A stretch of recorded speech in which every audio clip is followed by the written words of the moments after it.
Thank you for watching this video. Please help us keep the show alive by liking and sharing this video and by subscribing to the show and making sure the notification button is switched on. For those of you who can help a little bit more, there's a Patreon link down below where you can contribute whatever you can. Every little does help, and all the money will go directly back into the show. You can also keep up with our latest content on Instagram at The No Show Pod, as you can see on the screen. As you know, The No Show is an initiative designed to make academic research accessible to everyone. So do contribute to the conversation, leave some questions, have a discussion, and I'll make sure I get back to everyone. Ghaith, welcome to the show. I'm really pleased to have you. Good to be with you. How have you been coping in these unusual times? They are very unusual indeed. What has happened is I've had a longer lockdown than most people in the UK because I got COVID myself a couple of weeks before the lockdown. Yeah. So it was like, you know, when you weren't getting like that many cases every day as we are like right now and before. And so that was early in March. I got the symptoms. They were quite, you know, it was quite new for somebody to get COVID at the time. So I locked myself, isolated myself for 2 weeks. By the end of the 2 weeks, the lockdown has started. So I was there for a bit of a longer period of time. How were your symptoms? Were your symptoms bad? No, they were really mild. Like a lot of people who I knew that got it around me.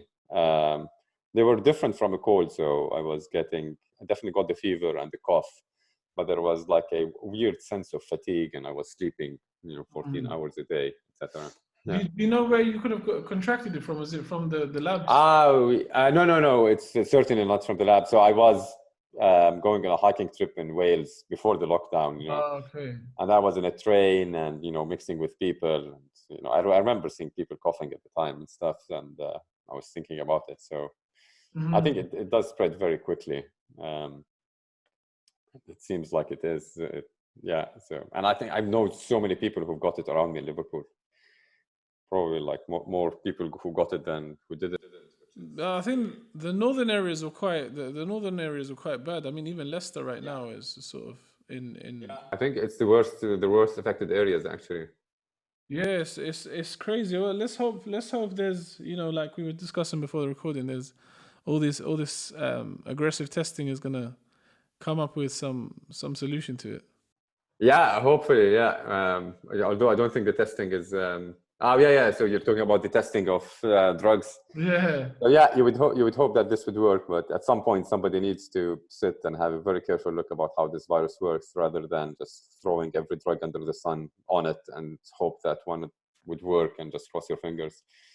While that is useful, you would hope that there is more like profound work that happens into the actual biology of the virus, which during a pandemic people seem less keen on doing because it doesn't give you the instant gratification that people want when it's a sensationalist story that is going all over the media. People want to win and something that works and makes a nice headline. So do you think universities or research labs around the world are generally kind of in this race for attention as well? Absolutely. Yeah, there is attention, there is a competition. No, I don't want to talk about my institution. I think, but in general, what I would see around is that you would see people working not only in COVID. So I work with infectious diseases, tropical diseases like malaria, tuberculosis. And there are two problems, I think, major problems that I see around me. People seem to lose focus on the actual goal is that, I want to help people because this is what it should come down to.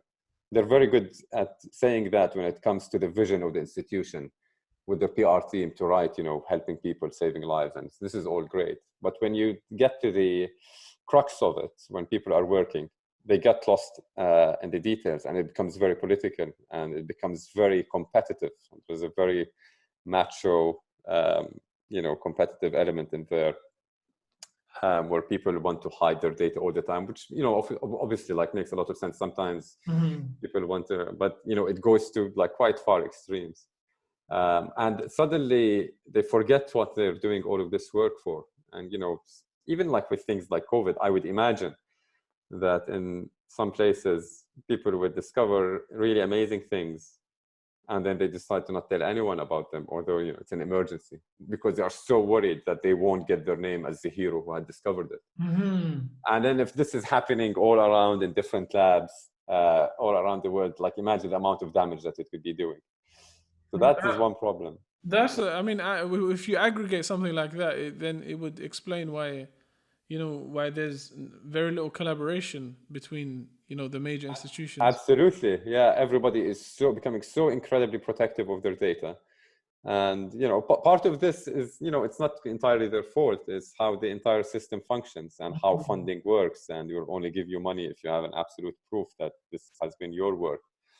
And, there is a lot of money that gets spent on intellectual property stuff, and a lot of time and paperwork, just because people are so worried that their idea is going to be stolen by somebody, or they will not get the credit for it. Very rarely, do you see somebody who's selfless to say, I really think this is an emergency and I need to deliver on this drug. I will publish it. People will know that I was the first person to say it. But even that is not enough these days. You want something that is more solid. Yeah, I guess the debate about having open source data and open source information is always going to be there, because I suppose, like you said, that's how money works. Money works in this way, and especially when you're dealing with like multi-billion or 100 billion plus pharmaceutical companies, there's a bottom line somewhere. Absolutely, I agree. And there are some like really encouraging things that happen though. So during the lockdown, I never realized how amazing things like Sci-Hub are. So I guess you're aware of Sci-Hub. So it's like an open source, kind of on the edge of the legal system. It's not exactly illegal. I think you're still like there is no law that makes it illegal.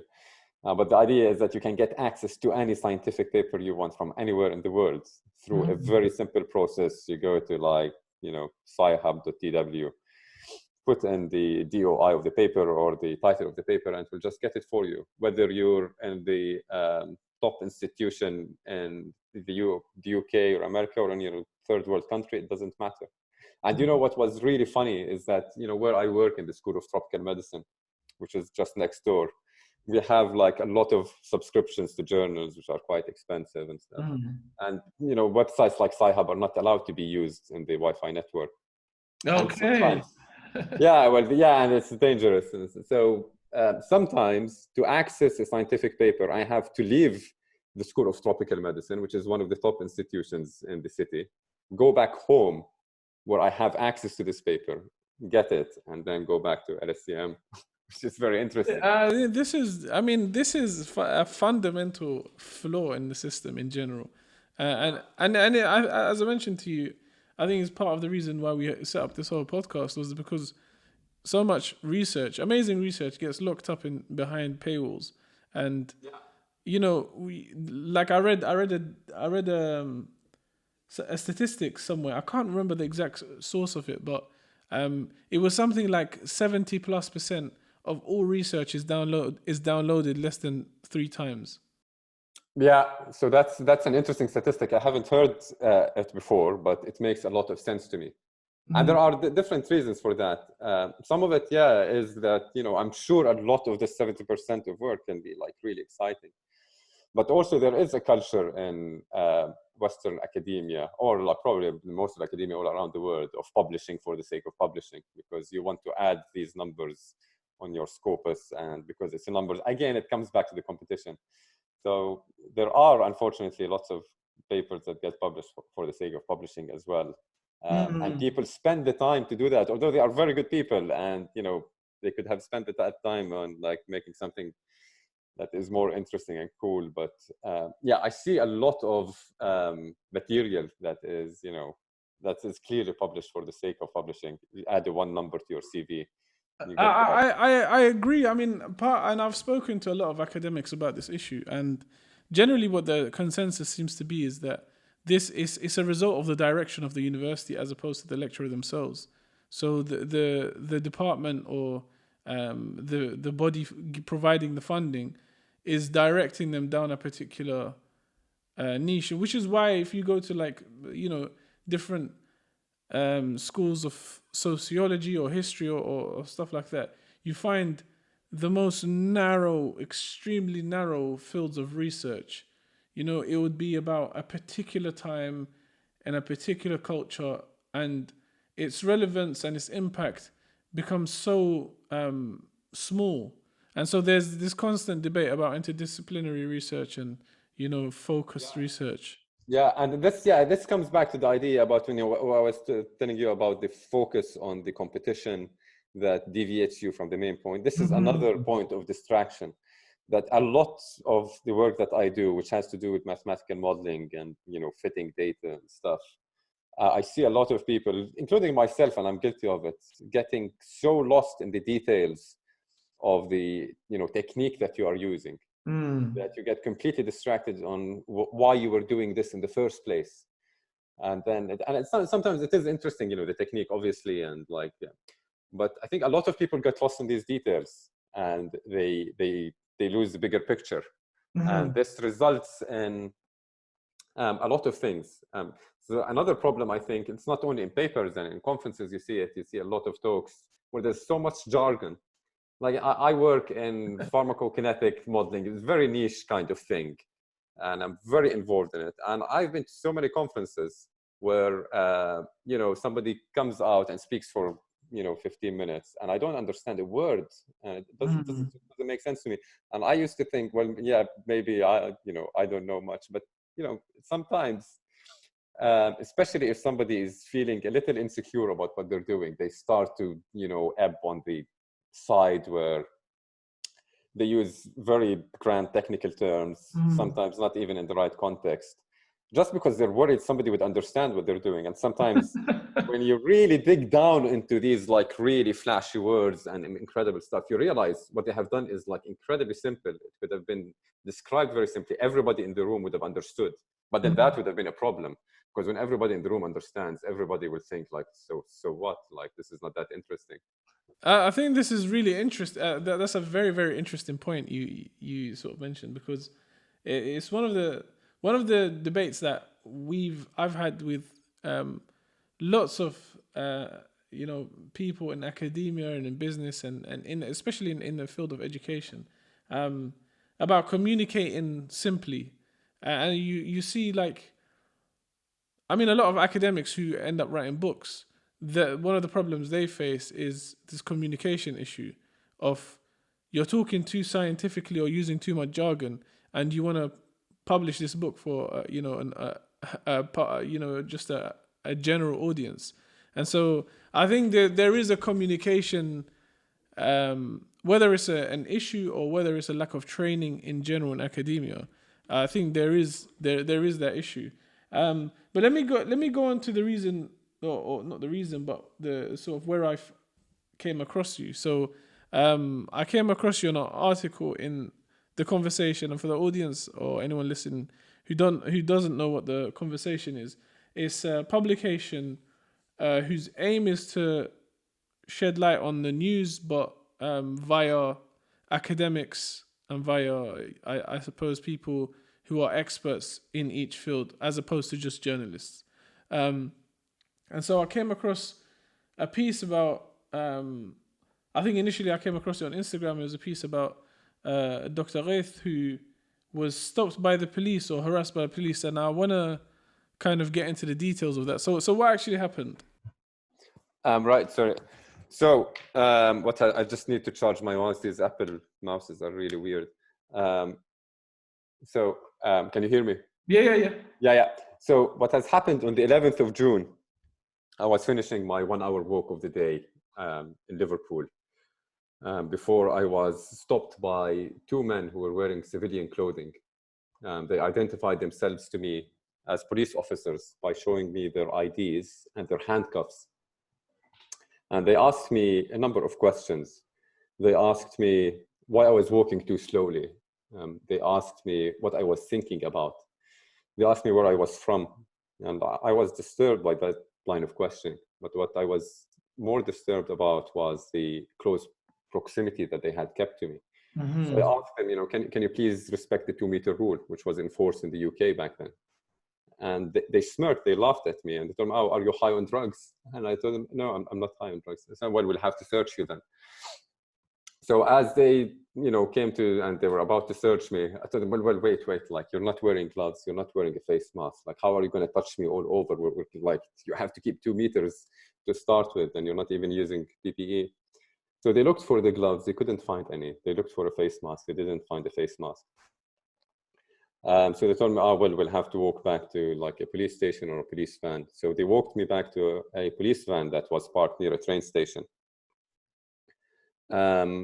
I was asked to enter the van, and when I entered the van, a very confined space, there were multiple personnel in there. I think there were 2 other people, and then the other police officer who was searching me. So one of these people picks the gloves casually with bare hands, hands it to another officer. The officer puts the gloves on and a mask on and starts searching me. Obviously, these gloves have been handled by multiple people with bare hands. Nobody washed their hands. And as somebody who works in infectious diseases, I was like very concerned, but I was also too scared where you're locked inside this dark van with lots of large men who are not even like wearing uniform. You get scared. So they searched me, I couldn't say anything.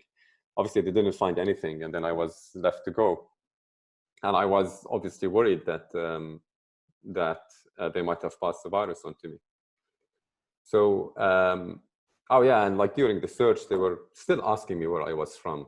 I don't know why they were interested about that. I refused to answer these questions. And, because I didn't think, so questions like, why are you walking too slowly?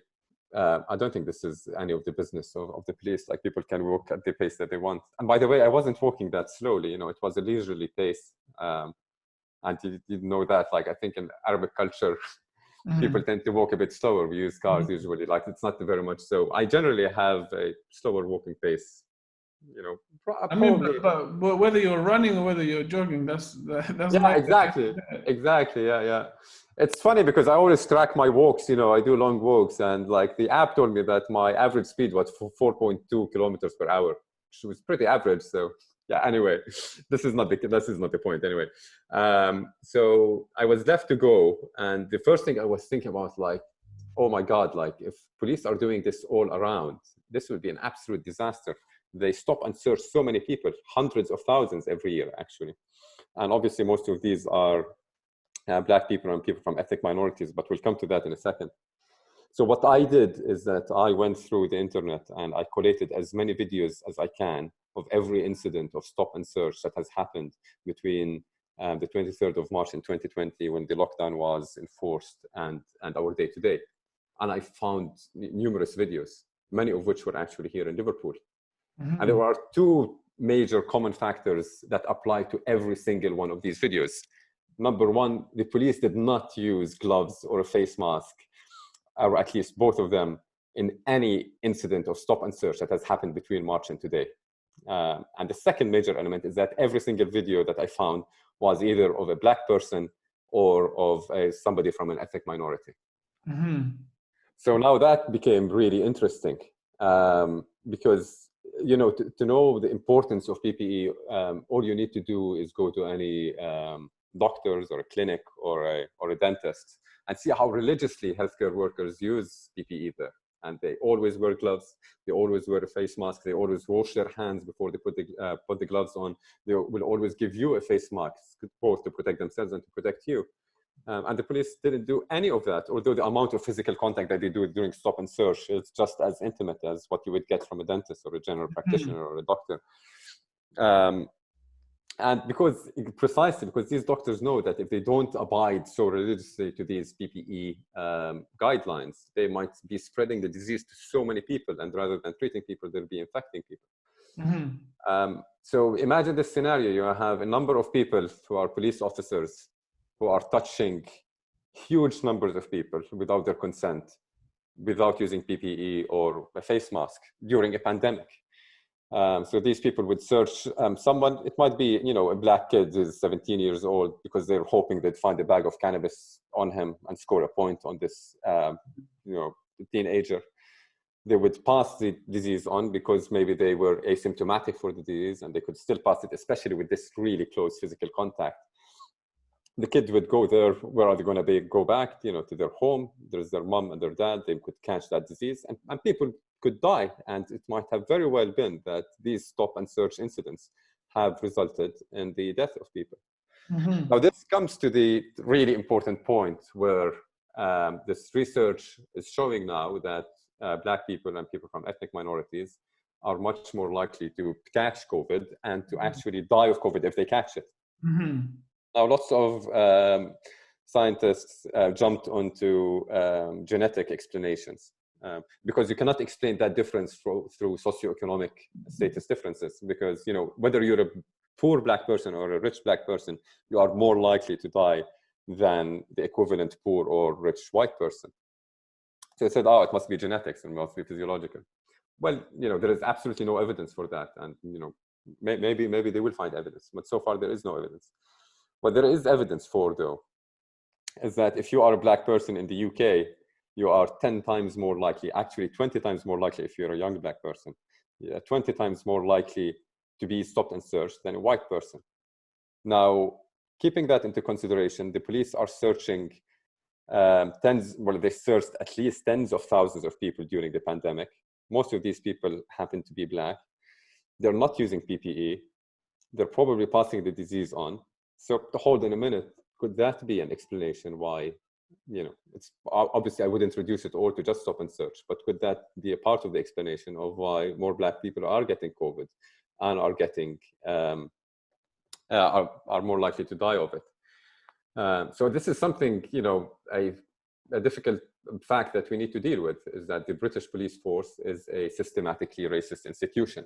And those are not my own words. Those are the words of very serious academics who studied, we can hear them outside now, who studied this institution quite rigorously. And it is exactly this kind of institutional racism that could be behind these observations that we see of more people dying of COVID or getting it. And it doesn't have to be just the police, but this just shows you an example of how racism actually can kill people. And it doesn't have to be through physical violence. It doesn't have to be through weapons. It can be very subtle. And it's nevertheless a very lethal kind of violence, which I called in the article a form of biological violence, because this is exactly what it is. They are touching people against their consent, people who are, and generally it is, racially motivated. And this is evidence. It's not just my gut feeling. Clearly, there is a racial motivation. So why would you search 10 or 20 times more Black people than white people? And in fact, at least, I don't think anybody has studied this in the UK, but at least in America, in fact, you are more likely to be carrying drugs on you if you're a white person than a Black person during a stop and search. Which is interesting. So, there are lots of elements going on there, but it all boils down to the fact that police are targeting Black and ethnic minorities with these stops and searches. And this is a situation that, I mean, for me personally, I've encountered this many, many times. I don't sort of fit I don't even think I fit the demographic of, like kids that sell drugs and that sort of stuff. But I've been stopped outside my recording studios. I've been stopped outside. I've been stopped on the street. I've been stopped driving. And, the same line of questioning, where are you from, what are you doing, baseless stuff. And every time I've been, let go after this process of intimidation. But the striking thing to me about your story is the fact that you were essentially stopped walking in the park, something that I guess the government instructed people or said to people, you're entitled to walk, once a day. It wasn't them enforcing lockdown rules or anything like that. You were doing something that was completely fine by any sort of means. That's one of the things that sort of is interesting to me, because for you as a doctor and somebody that deals with infectious diseases and that sort of stuff, how did you feel is that your first interaction, first of all, with the police?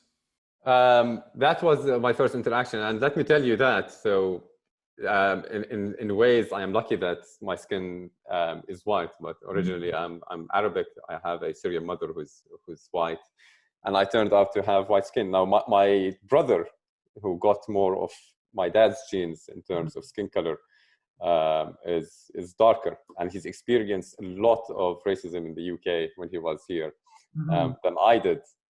Although like we are, just two brothers.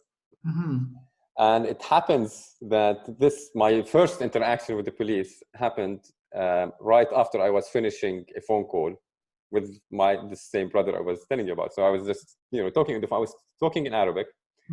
I was walking near a train station, and I had a beard. And I think all of these tropes played into their head. And suddenly my skin color didn't protect me anymore because, my race had come out through my language.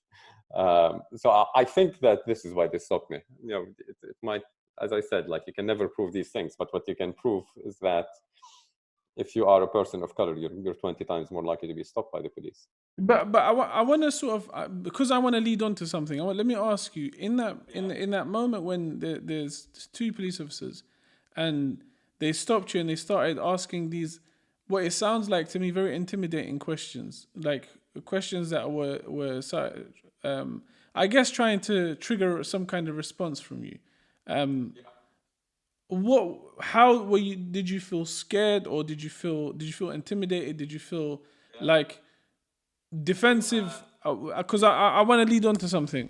Yeah. So they were certainly being a little provocative, and I felt that they were trying to provoke me, and I was trying to keep my calm, especially when I asked them, "How do I know you're police officers?" And they showed me their handcuffs. So there was it was very intimidating, especially when you are caught in a quiet area. That was during the height of the lockdown almost.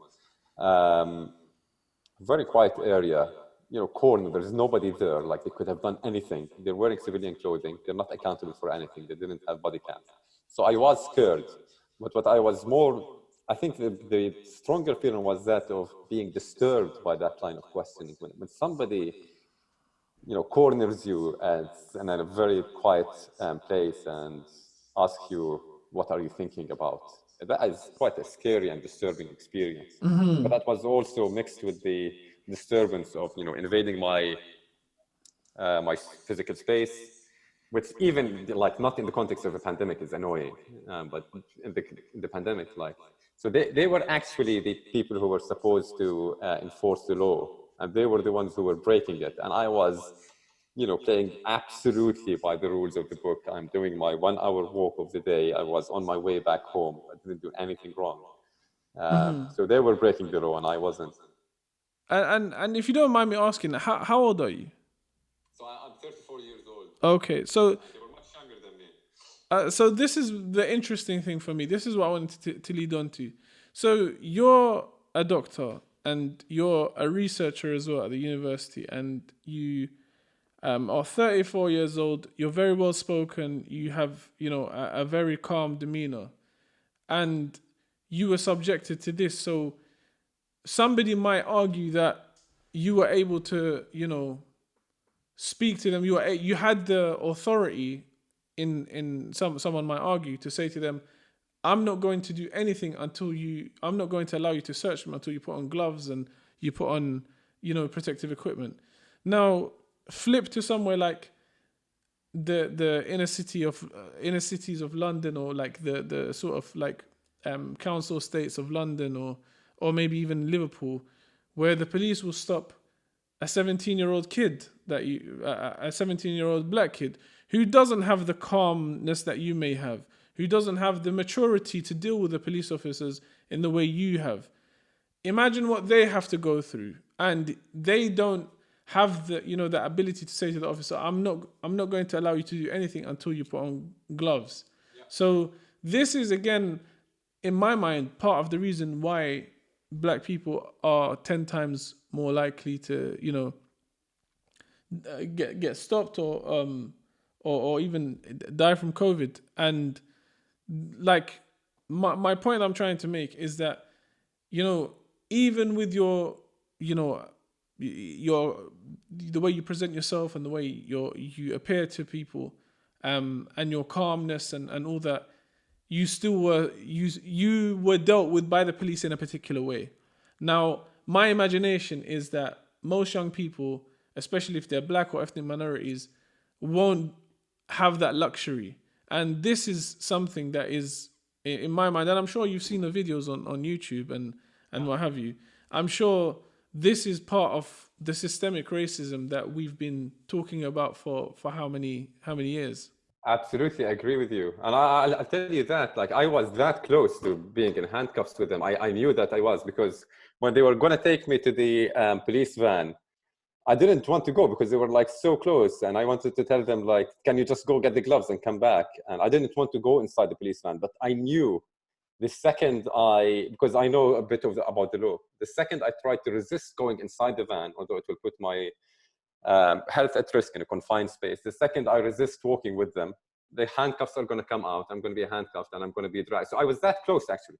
And as you said, with somebody who knows about the law, who works in an institution that was next door, who generally has a calm demeanor, I was not that far off. So exactly as you said, somebody who doesn't have the trade, like the awareness of the importance of PPE, they will never ask for that. It wouldn't even cross their mind.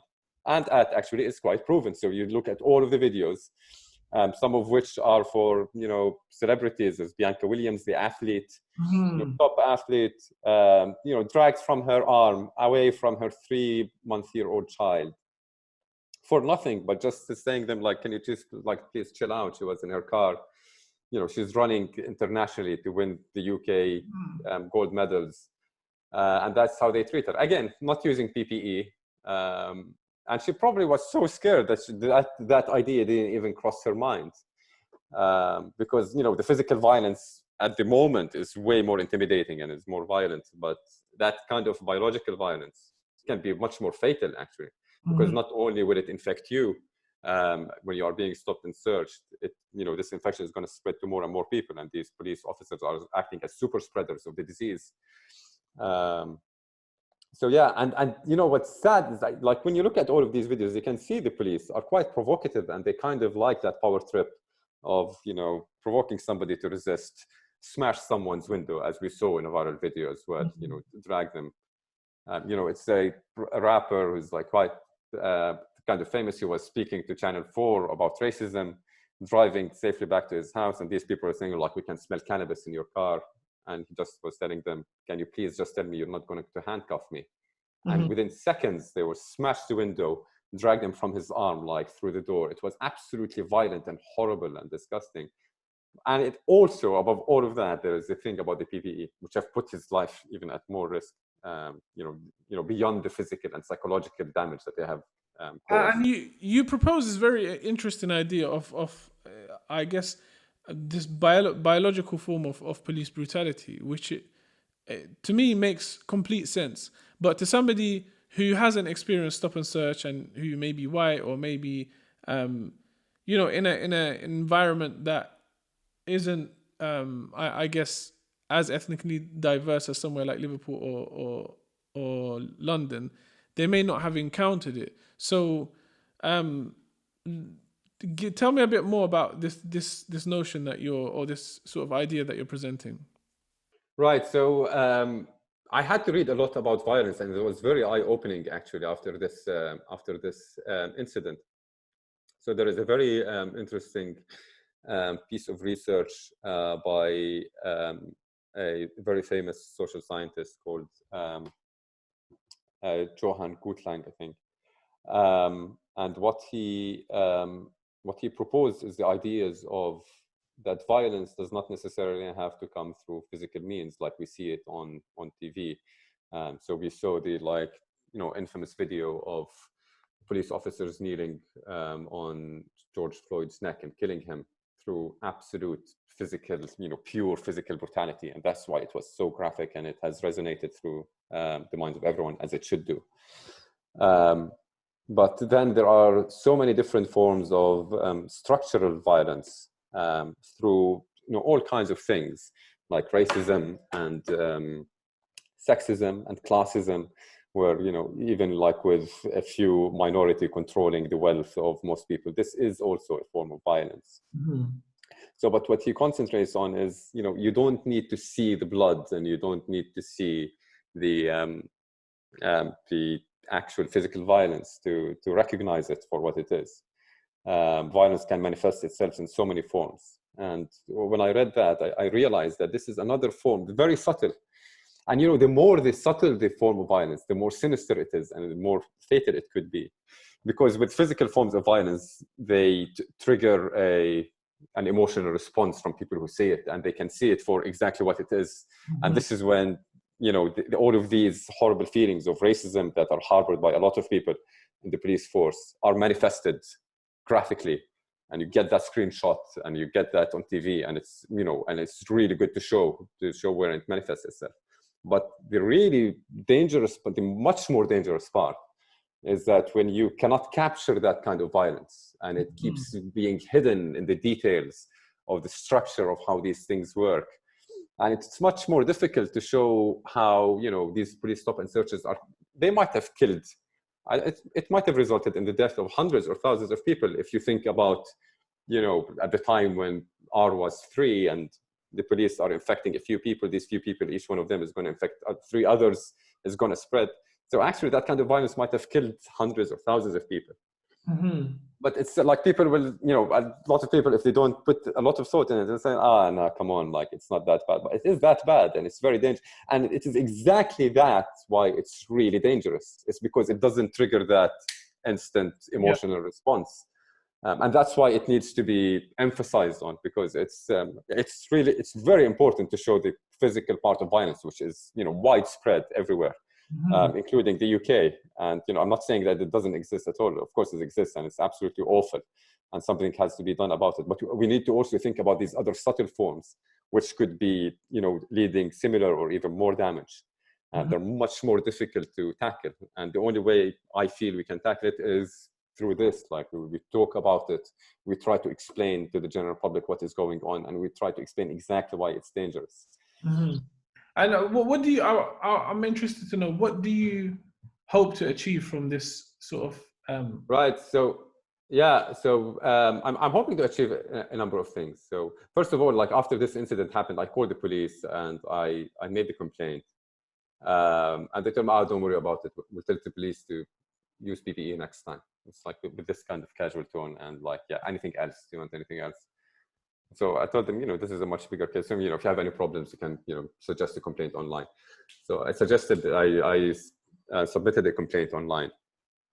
They said, like, we respond to all complaints within 14 days. And then 14 days later, I got an email saying, we're under a lot of pressure. We can't respond to that anytime soon. I've submitted the complaint more than a month ago now. They still couldn't give a response. I've spoken to my MP of Liverpool, Merseyside. And she emailed them. She emailed the chief constable of the police, actually, and the cook of Merseyside police.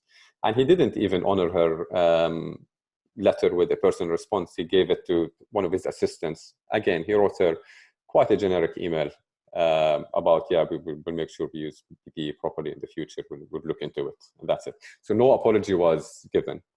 And obviously, there's no action. It's just words. So what I'm hoping to achieve beyond the personal level is that, there needs to be a very serious investigation on why this has, why has it been that way? And people need to be held accountable. And I think a lot of people are responsible for this, and they need to be held to account, and they have a lot to answer for, because that is nothing short of an actual crime, because it might have killed people because of negligence. And not only negligence, there is part of it is intentionality, because they might have thought about that and said, most of these people who get searched are druggy black people and druggies, and they hold weapons. So this is, again, how racism could be killing people, and it is quite criminal. So I'm hoping there's going to be a serious public investigation to look into this absolute mess. Because what I also looked into was, what is the guidance to the police, and how are the police breaking the rules of the guidance? But then I realized there is no rule that tells the police what to do during an event of stop and search. It doesn't tell them you have absolutely to wear gloves and a face mask. All what the guidance says, which is really interesting, actually, it tells the police how to protect themselves from us, the public. never vice versa. And that is very telling and is very symbolic about how these institutions operate.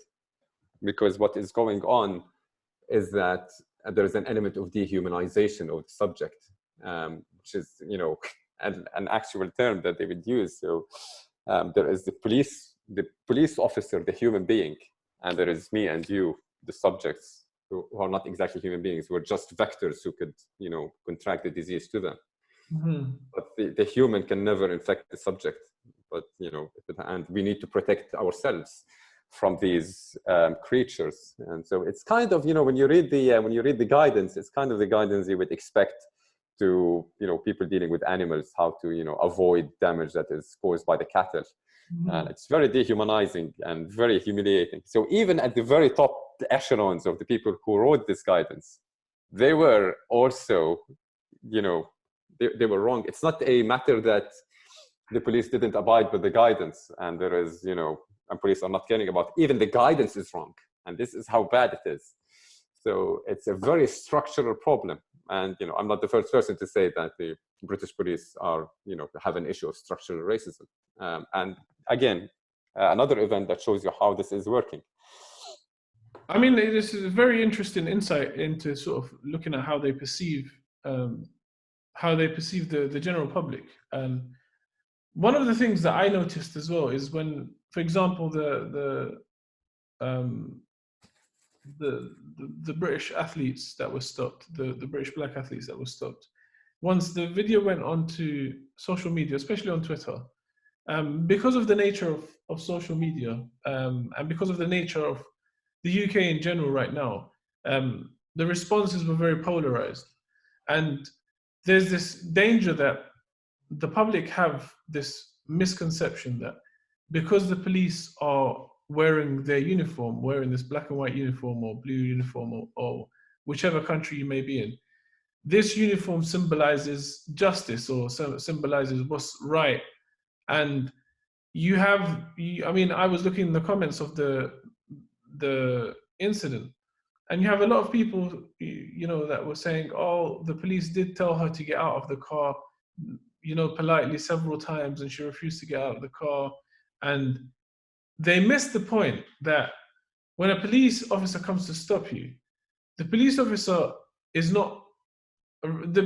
first of all, is funded by us. So we give them a job. So us, the taxpayer, have to have a say in how they do things. So when they approach you, they don't have this arbitrary authority where they can say to you, get out of the car and act how they want to act. They have to act in a way that is meaningful.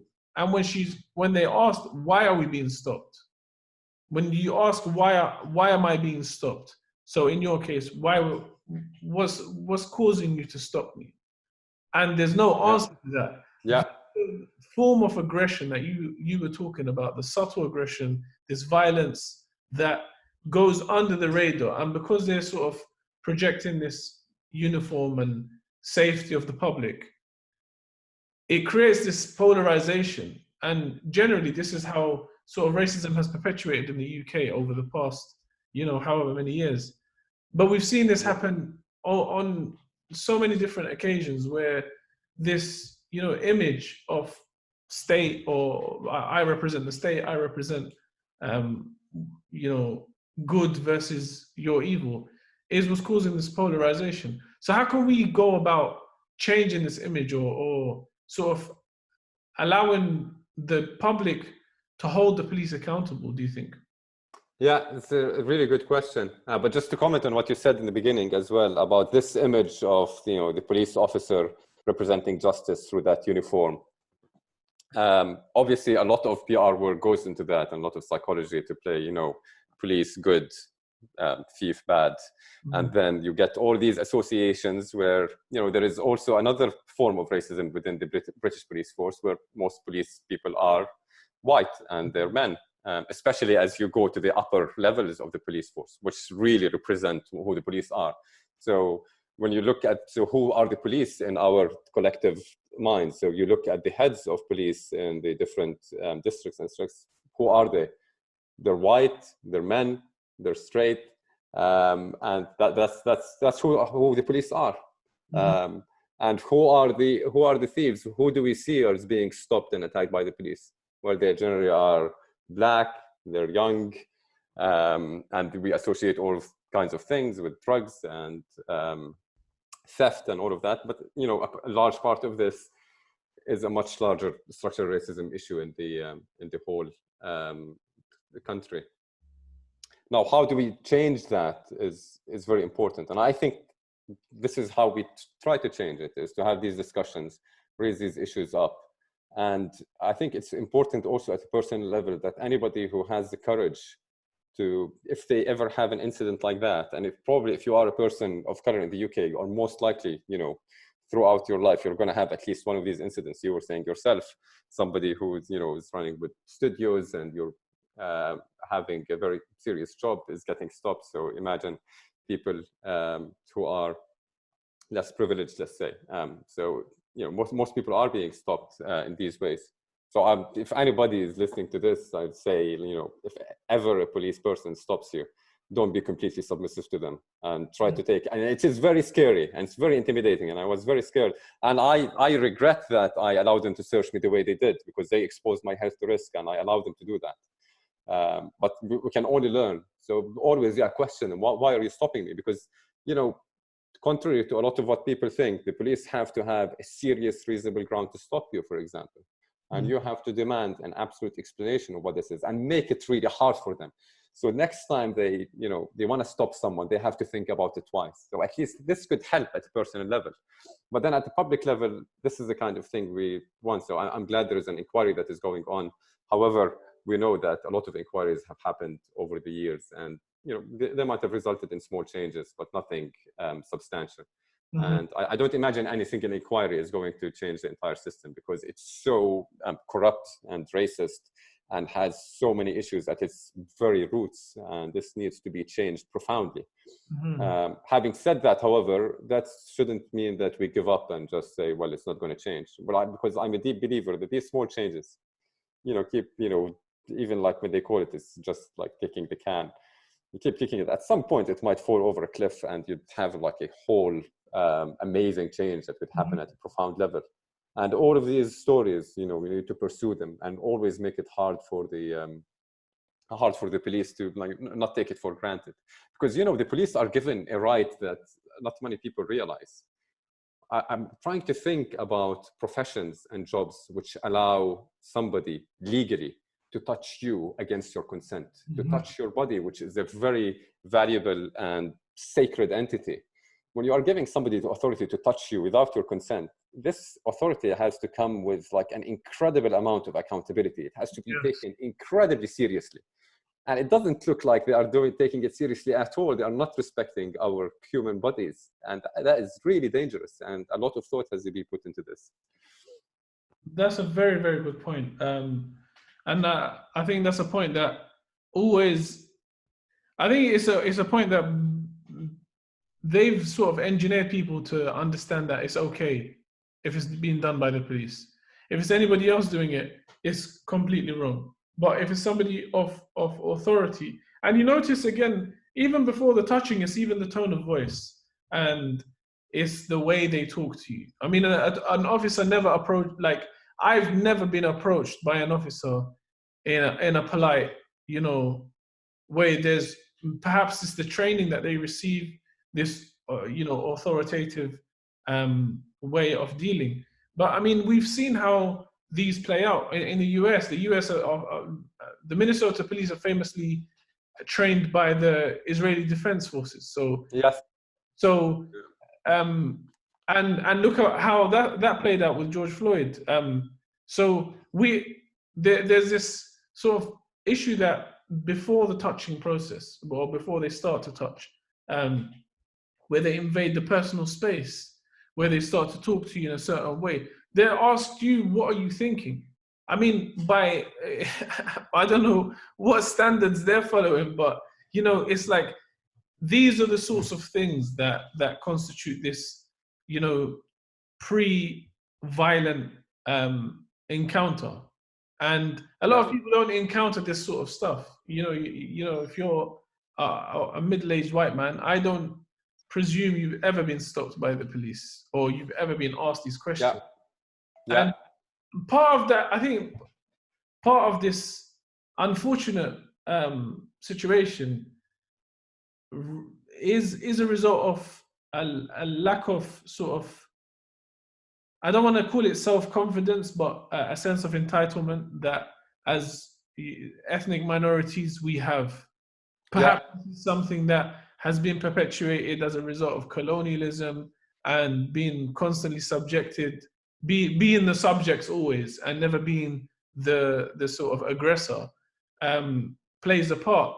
But one of the things that you mentioned, which I find I agree with, but also it could be problematic for some kids, is that, you know, when you can't, where you're not completely submissive to the police. Police have been abusing, you know, their powers in like places like East London for a long time. Like it's not something new. So, I think you point to some really interesting things, and I think you've started a really interesting conversation, especially given the fact that your position as somebody who deals with diseases, who could have been subjected to the disease from the police.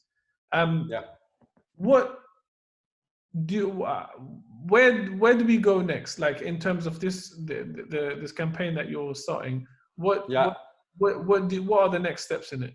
So in this particular incident, the very important thing is for at least, you know, for Merseyside police, because we raised that issue against them. Also, the Met Police in London, for example, are equally involved in this kind of malpractice.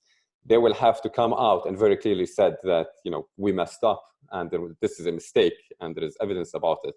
And we need to hold those who were accountable for that mistake and that blunder.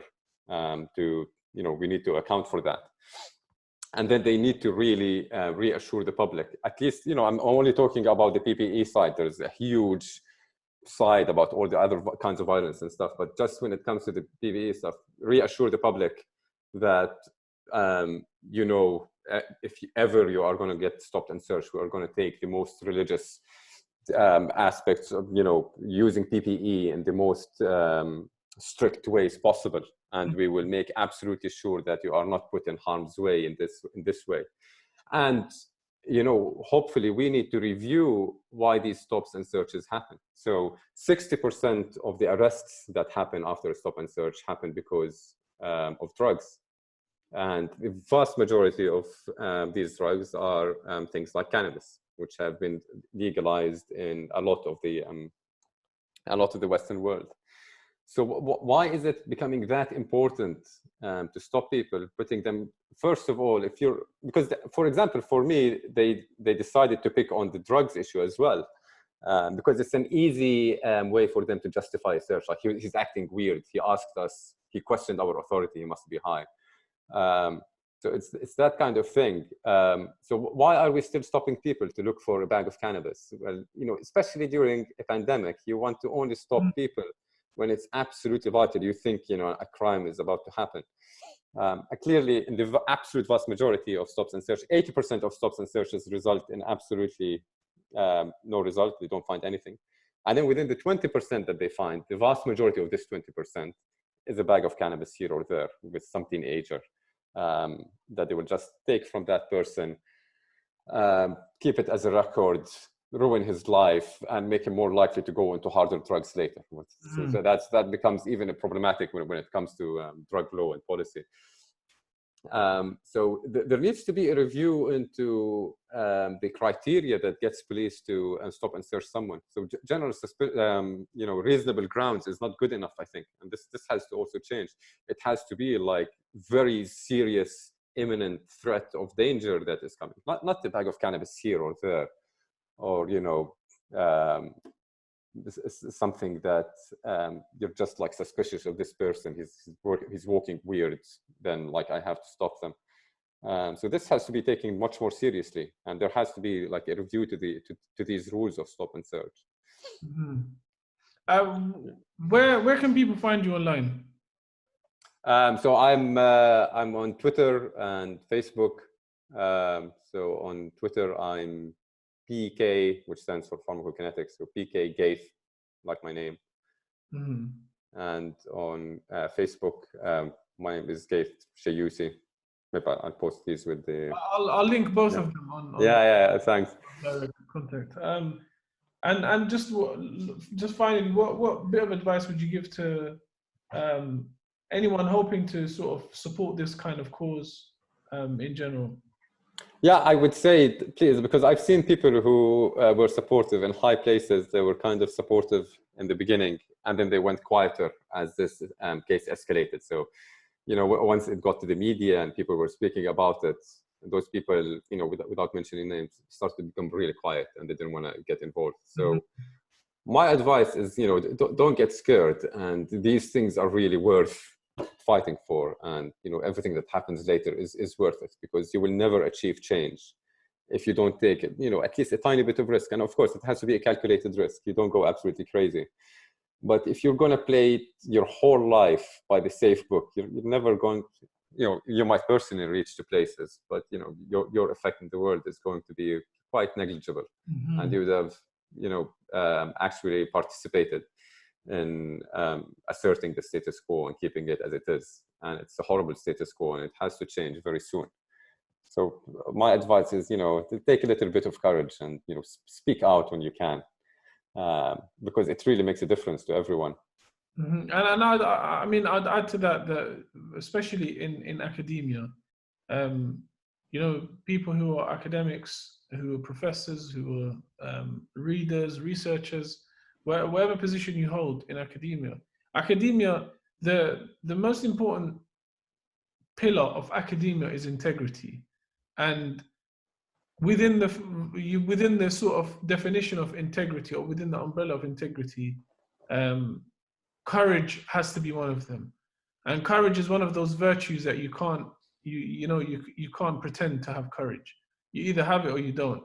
And so I think it's what I'd argue, academia is a really, really important ground for this, because if academia push across all disciplines, push against the agendas of racism, the agendas of inequality, I think they'll even if they don't make an instant change, they'll change the mindsets of many, many generations to come. I agree. And can I add to that as well? There is a problem within the academic institutions that need to change, because what academic institutions are doing worse and worse over the time, and I've seen it over my last 10 years in working in academia, is that they try to grind people down and keep them just stick to, what is not controversial at all, and play it always safe. And they will intimidate you to not speak out the truth. And that does happen all the time. And in fact, it's always happened as well. So I can see very interesting books there behind you, Karl Marx.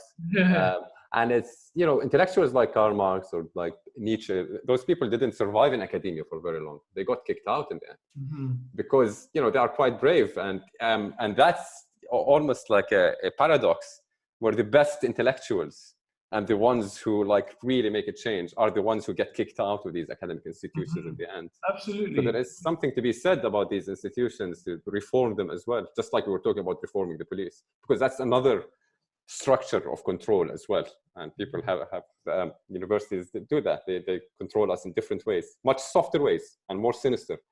But, it's the same structure of controlling, and, you don't say this, you don't say that. Absolutely. That's a really fantastic point. And on that note, I'd just like to thank you again for joining me. I've really enjoyed talking to you. And I think the campaign that you've done is really, really important for not just ethnic minorities, but just for, improving the shape of the way the police is governed. So just on my part, I appreciate you doing that, and really pleased to have you. Yeah, thank you so much. I really enjoyed this discussion with you. It's really refreshing to speak to people who are open-minded and courageous like yourself as well. Thanks, cheers. And thank you. I'm gonna have you on very soon. Yeah, same here. Okay. Thank you for watching this video. Please help us keep the show alive by liking and sharing this video, and by subscribing to the show and making sure the notification button is switched on. For those of you who can help a little bit more, there's a Patreon link down below where you can contribute whatever you can. Every little does help, and all the money will go directly back into the show. You can also keep up with our latest content on Instagram at The No Show Pod, as you can see on the screen. As you know, The No Show is an initiative designed to make academic research accessible to everyone. So do contribute to the conversation, leave some questions, have a discussion, and I'll make sure I get back to everyone.